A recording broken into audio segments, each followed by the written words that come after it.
Assalamualaikum warahmatullahi wabarakatuh.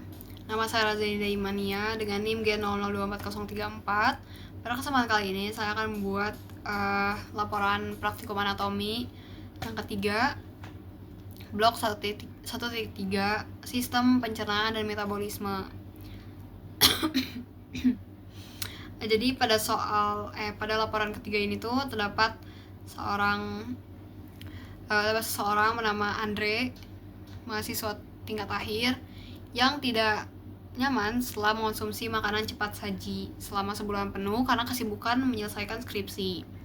Ia sering mengalami perut kembung, rasa tidak nyaman di bagian bawah perut, dan gangguan buang air besar.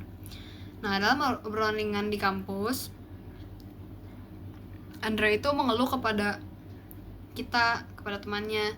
Nah, lalu sebagai teman yang baik, kita jelaskan kepada Andre tentang traktus digestivus inferior. Yang pertama, jelaskan tentang perbedaan yeyunum dan ileum. Yang kedua, jelaskan struktur bangunan di kolon.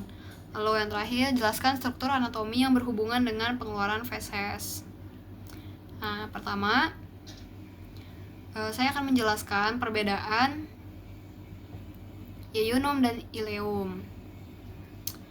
Nah, jadi secara letaknya, yeyunum itu terletak di regio umbilicalis. Lalu ileum itu terletak di kanan bawah cavum abdomen sampai pelvis.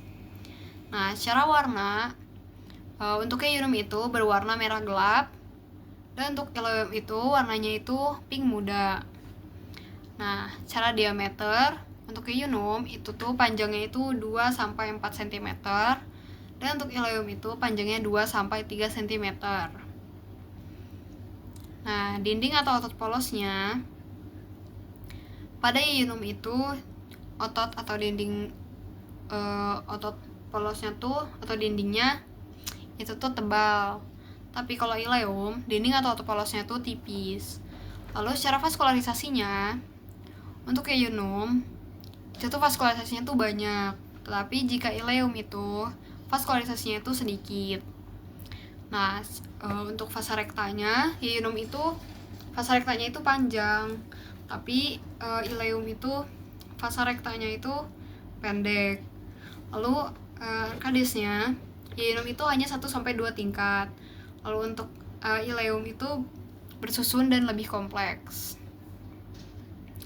Lalu untuk lemak mesenterinya, yeyunum itu sedikit, dan kalau untuk ileum itu lemak mesenterinya itu banyak. Lalu untuk plika sirkularisnya itu, yeyunum itu plika sirkularisnya itu besar, tinggi, dan rapat. Tapi untuk ileum itu plika sirkularisnya itu sedikit dan jarang, dan tidak ada di bagian distal. Lalu untuk plaque peyerinya tuh, untuk yeyunum itu beberapa, dan untuk ileum itu plaque peyerinya tuh banyak. Gitu. Jadi untuk perbedaan itu seperti itu. Lalu jelaskan struktur bangunan di kolon. Nah, jadi pada kolon itu terdapat bangunan-bangunan umum. Yang pertama, ada Taenia coli. Dibentuk oleh stratum longitudinal tunica muscularis yang tidak membentuk lapisan yang utuh dan kontinu.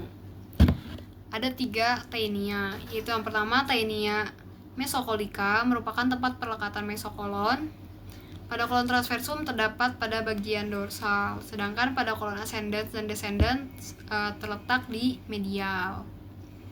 Lalu pada selanjutnya ada taenia omentalis, merupakan tempat perlekatan dari omentum maius. Pada kolon transversum terletak di ventral, sedangkan pada kolon ascendens dan descendens itu terletak di sebelah lateral. Lalu taenia libera, tidak dilekati oleh bangunan. Lalu selanjutnya ada bangunan incisura dan haustra. Pada cecum dan kolon, panjangnya taenia itu lebih pendek daripada stratum sirkular, sehingga stratum sirkular itu melipat-lipat ke dalam membentuk plika semilunaris, sedangkan yang keluar membentuk haustra.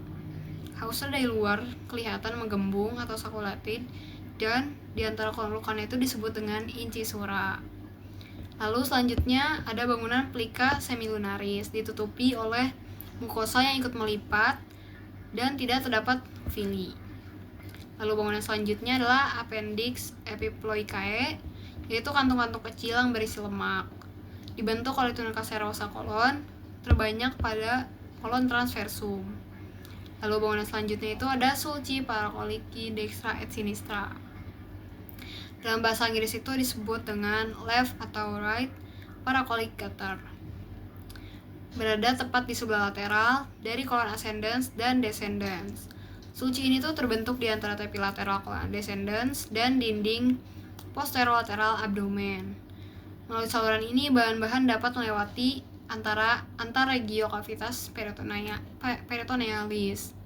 Karena adanya vaskularisasi dan drainase limfa utama di sisi medial atau posteromedial kolon descendens ascendens, mobilisasi kolon ascendens dan descendens itu relatif bebas dari pendarahan.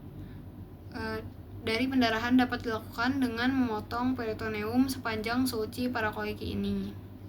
Intinya sulci paracoliki ini tuh adalah ruang di antara kolon dan dinding abdomen. Penting secara klinis karena bisa memberi jalan untuk lewatnya cairan infeksius dari kompartemen abdomen yang berbeda. Gitu. Lalu secara vaskularisasinya itu arterinya itu untuk kolon itu arteri ileocolika et arteri collica dextra, cabang dari arteri mesenterica superior, dan untuk venanya itu bermuara ke vena mesenterica superior. Inervasinya itu oleh siapa? Secara simpatis itu nervus planicus maius, dan untuk parasimpatisnya itu nervus 10 atau nervus vagus.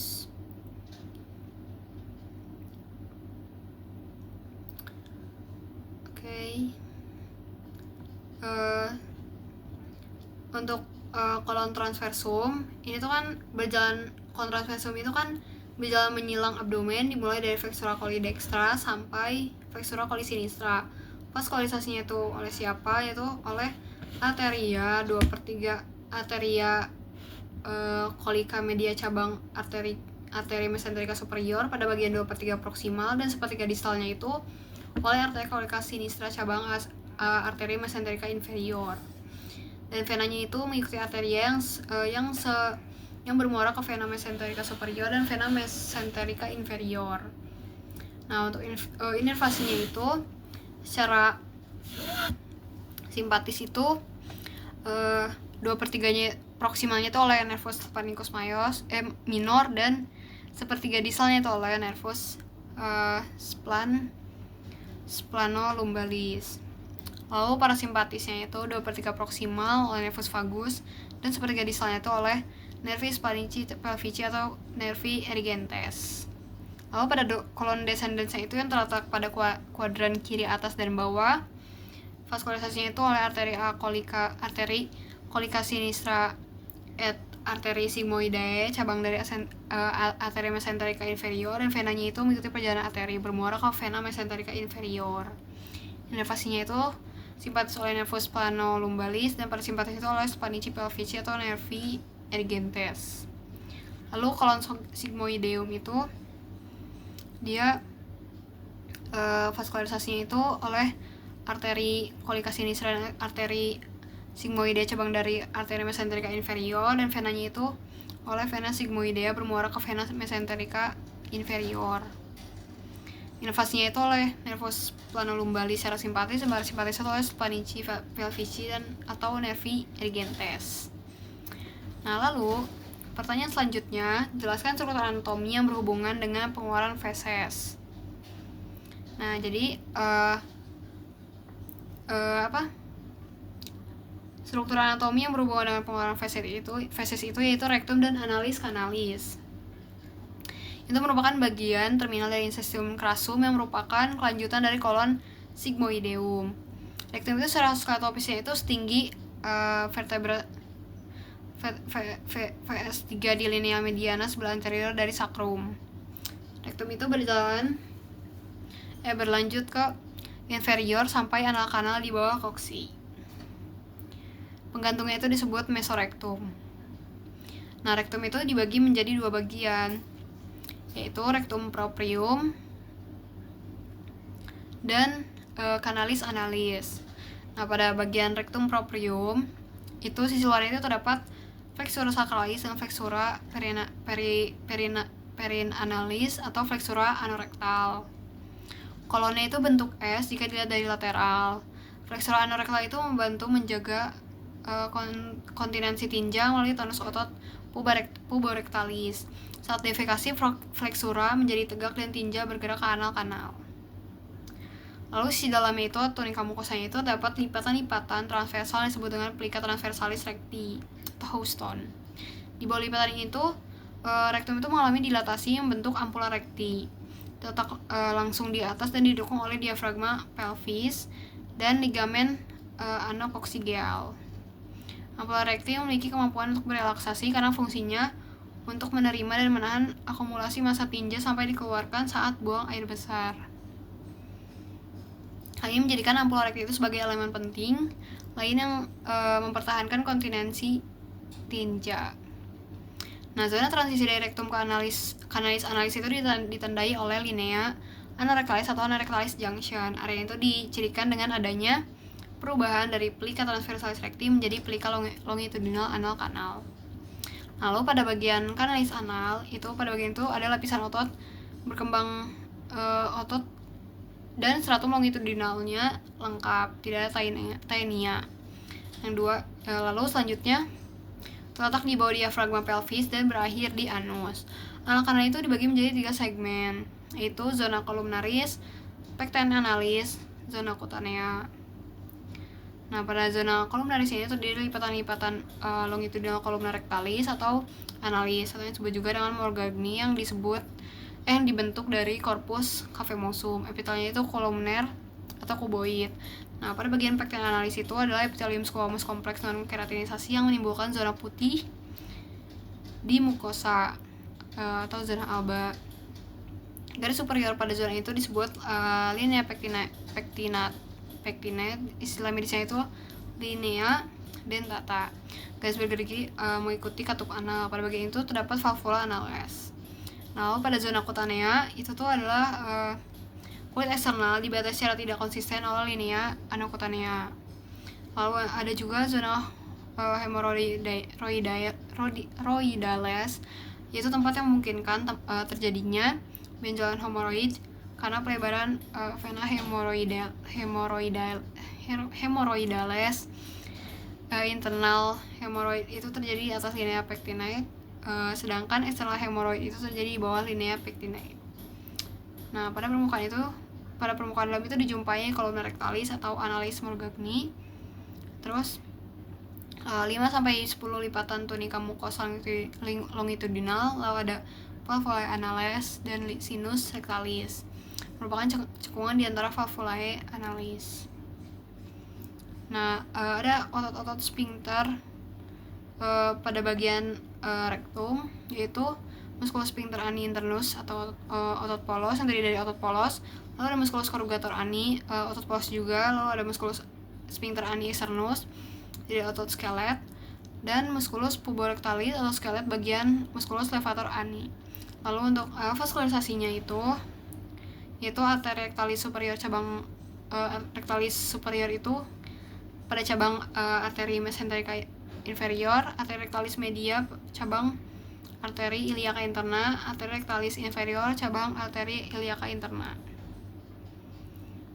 Untuk venanya itu vena rectalis superior itu oleh vena mesenterica inferior, lalu ke vena porta, lalu vena rectalis media, vena iliaca interna, dan vena cava, lalu lanjut ke vena cava inferior, dan vena rectalis inferior itu oleh vena pudenda interna, lanjut ke vena iliaca interna, lalu bertemu di vena cava inferior.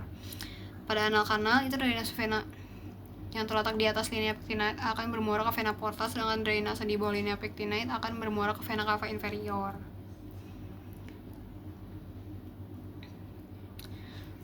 Mungkin untuk laporan ketiga penjelasannya cukup sekian. Mohon maaf bila ada salah kata. Wassalamualaikum warahmatullahi wabarakatuh.